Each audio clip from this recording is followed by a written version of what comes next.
The views expressed are not those of local community broadcasting, WYML LP, or its management, volunteers, or underwriters. Good morning and welcome to the Personal Safety Show. This is Marcus Melnick with Firearm Mentor, your host, and we've got a great show lined up for you with Hoffner Knives. Brian Hoffner I met at a USCCA conference, and after a little bit of an introduction, we will be getting into his products. But before we do, I want to wish my father-in-law Ziggy a very happy 80th birthday, which was yesterday. Hope you had a great day. And I wanted to take a few minutes to talk about the Safety Act, and as predicted, it is failing, and that's an opinion. So the McHenry County State's Attorney said a man accused of attacking officers and threatening a woman was released from jail. Now, this is the source for this is the LakeMcHenryScanner.com website, and they are a decent website, talk about crimes that happen. And the bad guy here is accused of squeezing an officer's genitals, also referencing how to dismember a woman's body, and he was released from jail under the Safety Act. The offender is from Woodstock. He was released from McHenry County Jail about a week ago. He was held in custody since October 8th last year after being charged with 3 counts of aggravated battery to a peace officer and 2 counts of phone harassment. The offender called his ex-girlfriend and left a voicemail saying he was going to come to her home, I'm going to dismember you, I'm going to kill you, that type of thing. And it was implied that he knew how to dismember her, according to court documents. Police in Woodstock arrived, they arrested the bad guy, and he hit one of the officers.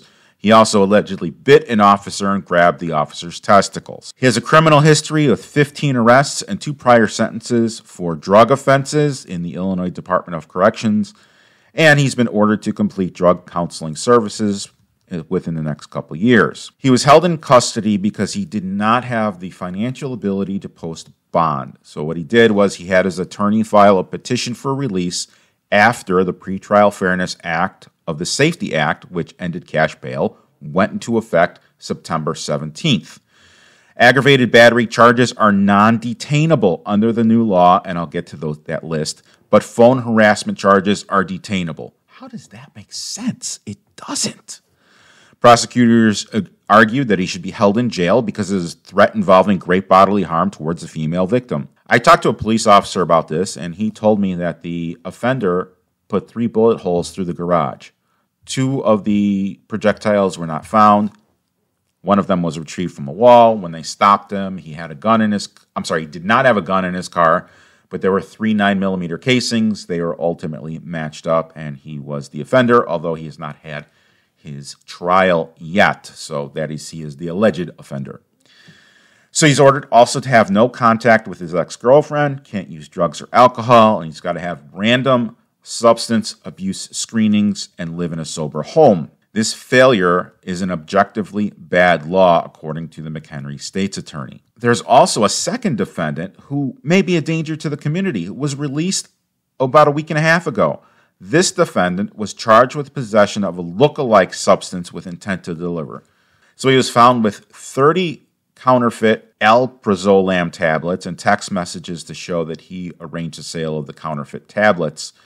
And the pills believed to be clonazepam, a new designer benzodiazepine, not yet scheduled as an illegal drug in Illinois.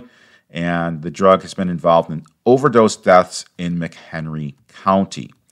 Charges against this man, who is already a convicted felon, are non-detainable, and he was released from custody following his arrest. The state's attorney released a list of offenses that are non-detainable. And let me tell you what those offenses are. Before we do that, let's talk about detainable offenses.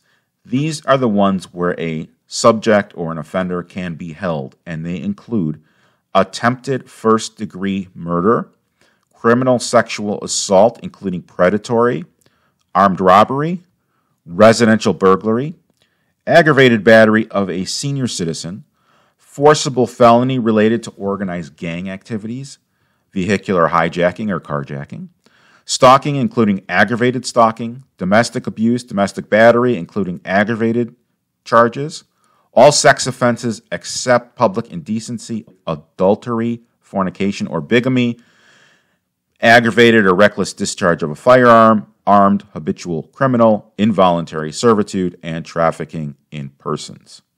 So that's what someone can be held for under the Safety Act. They cannot be held for offenses like battery, theft, traffic offenses, Class A, B, and C misdemeanors, petty offenses, and business offenses. Part in the middle is they could be detainable for a high likelihood of flight if they are accused of second-degree murder, arson, driving on a suspended or revoked license, violations of Methamphetamine Control Act, other probational forcible felonies like kidnapping, aggravated DUI, robbery, non-domestic aggravated battery, various drug offenses, including delivery of a substance to someone under the age of 18, a Class 3 felony violation of possession of a firearm without a FOID, gun running, unlawful purchase of a firearm, and aggravated assault. These people are not only not being held, the jail system has begun releasing people based upon these petitions to the court, and the courts are following the law. And so now we've got some bad dudes and bad dudettes back out on the street. If that's not a call for a concealed carry license, I have no idea what is. We've got a class coming up October 21st and 22nd where you can learn how to spot danger, how to stay out of danger, and God forbid, if you are in danger and have no escape route, what to do. This training saves lives, and I'm happy to deliver it. If you'd like to sign up, our website is firearmmentor.com/classes, which will take you to the classes page. There are links to our October and November classes. I'd love to have you there. If you are interested, feel free to visit that site, read up on me, and we can meet in class. That would be wonderful. Coming up next, we've got Brian Hoffner of Hoffners Knives. He had an extensive law enforcement career, and we look forward to speaking with him. Stay tuned. As everybody knows who's been listening, I attended the USCCA, the United States Concealed Carry Association conference a couple weeks ago, where I had the honor of meeting Brian Hoffner of Hoffner Knives. Brian, thank you for taking the time to talk to our listeners. Such a pleasure, Marcus. Very excited about it and glad to be talking with you today. Sweet. You have an awesome background. Totally awesome. So can you tell everyone what is your origin story? How did you get involved in evolving to what you are today? That's a loaded question. I always knew that I wanted to be a cop. I mean, ever since watching Adam 12 as a kid, I said, wow, I want to do that. But now that I've had a very successful law enforcement career, but the training academy that I provide, the products I provide, like the knives, all stem from a long history in a evolving of basically my life.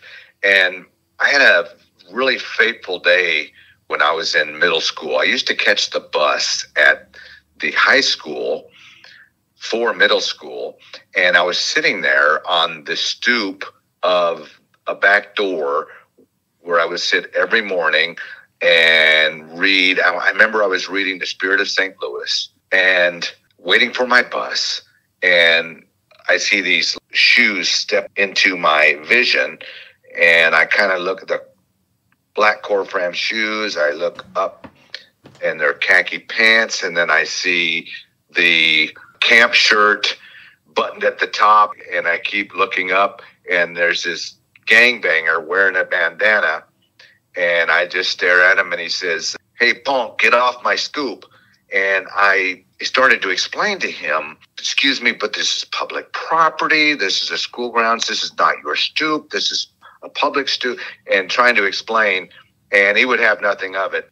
Just to shorten the story, he, before long, was like pushing me and shoving me, and just, he's a high school gangbanger that was just pushing around this little elementary school, middle school kid. And I said, well, I think I should stand up. So I stand up, and he's just berating me, and he's pushing me around. And I said, I don't quite know what to do, but I know I shouldn't allow him to do this. So I took my paperback, which is very thick, the Spirit of St. Louis, and I slapped him across the face, almost like if I was challenging him to a duel or something. Well, he pummeled me. He opened a flurry of punches, and he punched me in the face until he's like tired. Wow. And couldn't do it anymore. And I didn't go down. I stayed on my feet, but I was bloodied. I was cut up. I was swollen. I said, well, I guess I should go to the principal's office now and call my mom. That was such a fateful day. That was such a good whooping that I received that day, that I made a vow to myself. I said, you know what, Huff? That is never going to happen to you again, ever. And it hasn't. I was in martial arts with some friends of mine the very next week. So I've been a martial artist all my life ever since. Now, with that said, fast forward another 5, 6, 7 years, and I'm standing outside of Circle K cutting up with my buddies, and this big guy, like 6'7", I don't know, he must have been on angel dust or something, because he stepped out and for no reason he threw a kick at me, and then he just lashed on and started choking me. And I said, okay, no problem. I'm an expert at martial arts. I'll take care of this. So I start doing my punches, and it was close quarters, but I remember need him in the groin. And none of my karate was working. And this guy was just too high on drugs, didn't care, didn't feel pain. And I said, wow, I've got to improvise here. So I remember I'm going after his eyes. And I put my fingers in one of his eye sockets, and my thumb slipped in his mouth. And he started trying to bite my thumb off. But the eyes are the equalizer of man. And his eye gave out before my thumb did, and he ran off. And now he's probably telling this story if he's still alive in his own version.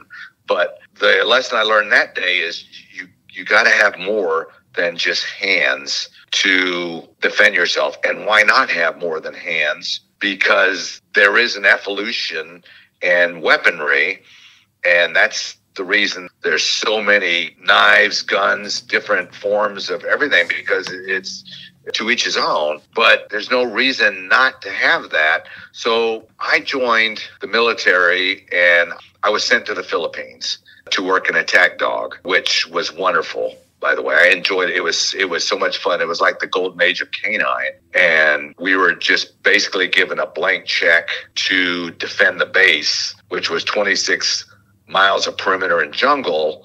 So I got to work the jungles and catch intruders, and it was so much fun.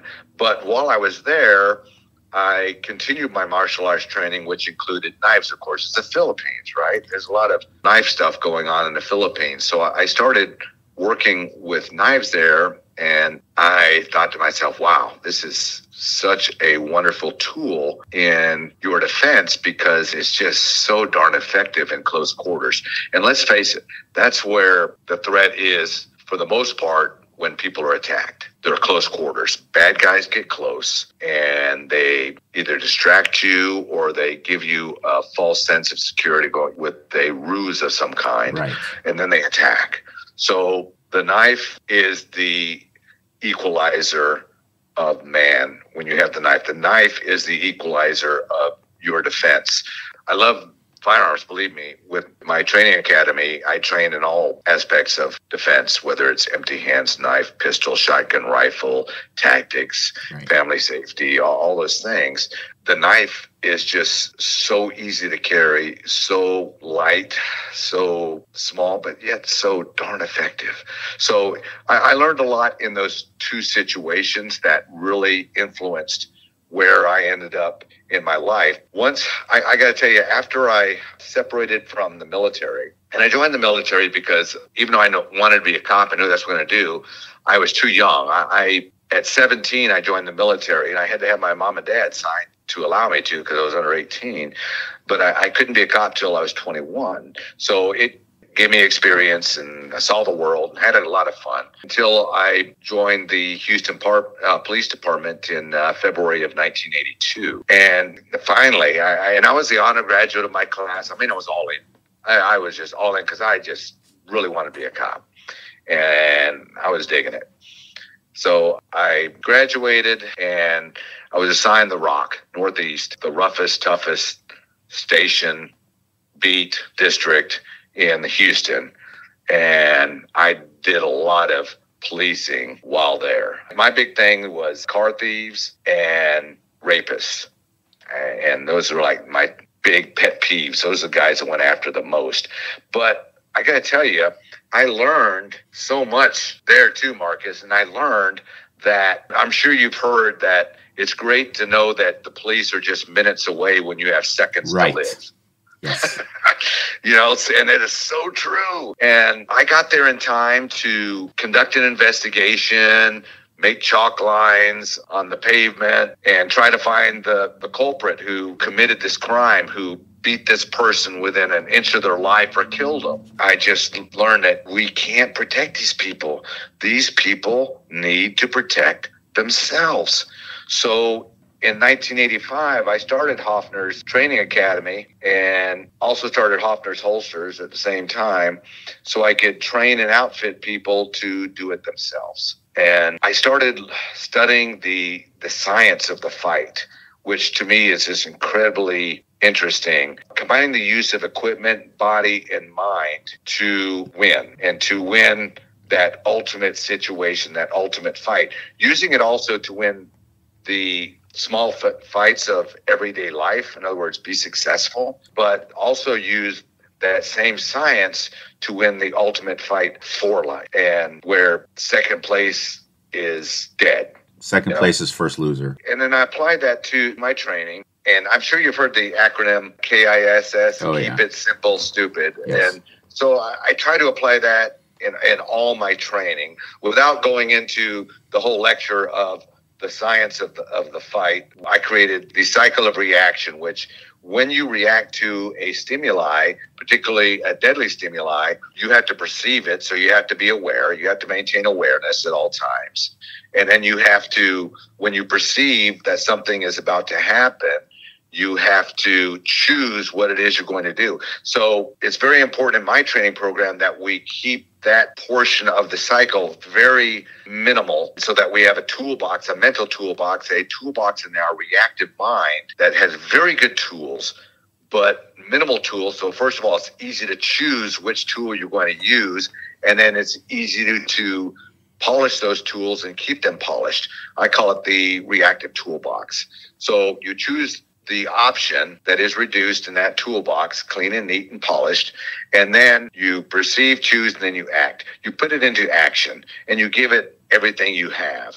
And it's either going to work or it's not going to work. Either way, you have to adjust.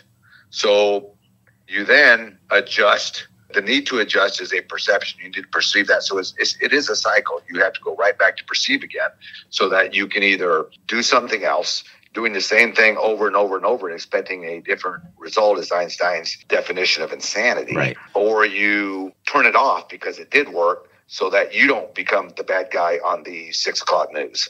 So that's just a little snippet of the science of the fight that I apply to all my training. And when you apply it to a weapon system such as the knife, you just keep it simple. And there's no reason to complicate it. I've been to knife training where we spend like 2 hours on this 7-step defense, and we keep complicated work on each step, and then the instructor says, "Okay, now do it," and the whole class is going, I don't remember past the second step, and it just doesn't work. So it's very important to keep it very simple. And basically, with the Hoffner knife, I ask all my Hoffner knife sheepdogs, and which we acquired many more of them at USCCA this year. It was a very good show and a celebration, because now these people, including many of them women, have the weapon, the know-how, and the confidence to apply it should they need to. And it's just, I asked them to spend 1/2 hour of their life, one episode of Wheel of Fortune, to practice the Hoffner snap. I saw, I don't know if it was your wife, someone there was doing it. That was Colleen. I call her Kloinka, the warrior princess. Yeah, she's very good with a knife, and she's very good drawing women in, saying, you need this. Let me tell you why, and then let me show you how. And it sounds like this. That's the sound of the Hoffner snap, and it's like Christmas music to me. But it's so simple to deploy it, and it deploys in the snap to the point down position, which is very important in your defense. Because if you use a knife with a wave device, or you're thumb studding it with or without an assist, or even an automatic, it's deploying to the point forward position.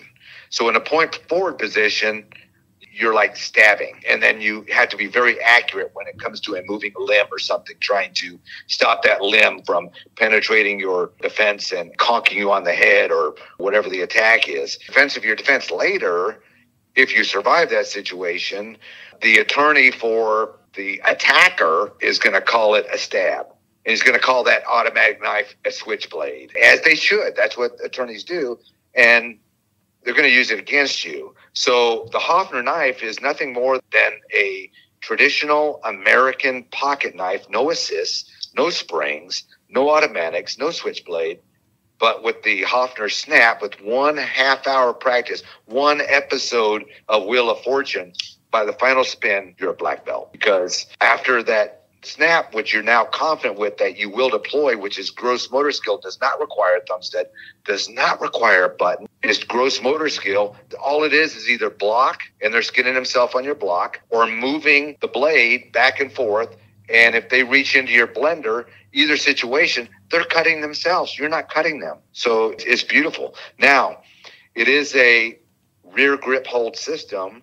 And what that means is the jimping on the knife is at the rear of the handle, so that within the point down position, it's ergonomically shaped to my bent thumb. My thumb goes over it, and it will not slip through my thumb. So if I do have a rear attacker and I'm thrusting the knife to the rear into the attacker's femur, pelvis, whatever, it's not going to slip through my thumb. And if I want to go to point forward, for instance, to open a box, then I'll use the transition divots, the index divots in the handle, to transition point forward or down. And I can do this defensively as well. I can go point forward because I see this guy over here about to attack or attacking. I transition to point down and get the guy on my rear, whatever, or sweep front. It's basically, though, the whole defense is snap open, the Hoffner snap, and then move the blade. So it is extremely simple. You don't have to be definitively accurate. And if you're sweeping, you're just sweeping through the area of the attack. If there's flesh there, it's getting cut. The attacker's getting cut. So it doesn't require as much accuracy training as a firearm. And then we've all heard and said, well, knives don't run out of bullets. And they don't. And they are quiet. And in my system, once a student trains with me in the knife, and trains me with me in the pistol, and we'll combine them. I have a very popular class that is combined pistol and knife training, where we're using both, and that's a lot of fun. But anyways, disclaimer, Marcus, you asked me a question, and apparently I can go on and on and on. So beautiful. Let me know if you want the Reader's Digest version. No, this is great. I do have a couple questions based upon what you said. If I didn't say this before, I'm going to say it now. Thank you for your service, both military and law enforcement. I always appreciate people who put themselves on the line. What branch of the military were you in? I went Air Force mainly because I was looking for the MOS that was law enforcement. So I went into the Air Force with a guaranteed field as a police officer, and went to Lackland in San Antonio for basic training, but also that's where the police academy was. And in a police academy, they said, who wants to be a canine officer? And I go, that sounds like fun. I'll do it. And then remained there for canine training, and then got shipped off to the Philippines, where, again, I was basically in the jungle all the time and didn't really do any police work until I left the Philippines and was stationed at Kirtland Air Force Base, New Mexico, where I actually then became a patrolling canine cop and then transitioned to a narcotics dog and explosives dog while there. Yeah, it was a good stop in the military. Had a fun. It was a good experience. I served my country. I separated from the military and had like a 2-week break before the police academy started here in Houston. That's phenomenal. When you were in the Philippines, you had mentioned, and I'm actually aware of this, and I'll explain in a minute. Did you take any martial arts training from locals there? And if so, what system was it? My sensei was Enrique Tuzon. I'm sure he's dead now because he was probably closing in on 50 at the time. Okay. And he was a 5th Dan karate goju-ryu. Goju-ryu is a Japanese style of karate, which I had already taken in the U.S. for years with Ray Dalkey, who was my sensei in the U.S. And he was on the cover of Karate Illustrated a few times. He was at that level of martial artist and instructor. He was a good sensei. I've had some good senseis, and they were all in the Japanese style of karate. Got it. When I was in college, I joined a club, an Eskrima club, which is Filipino stick and knife fighting. So when you said you were in the Philippines and you started talking about knives, I kind of had a little positive flashback. I was like, oh, cool. Yeah. I get it. I only did it until I was sparring with someone, and he did an illegal kick. He did a Taekwondo roundhouse to my head, which I blocked, but it popped my shoulder out. So that was it for me, at least in that club. Yeah. I still went to it. I still learned, but I was pretty much hurting. Jumping back into it, how did you learn about metallurgy and metals and knives and all that good stuff? When we return, we will be continuing the conversation with Brian Hoffner of Hoffners Knives. That website is Hoffners, HOFFNERS.com. Stay tuned. The views expressed are not those of local community broadcasting, WYML LP, or its management, volunteers, or underwriters.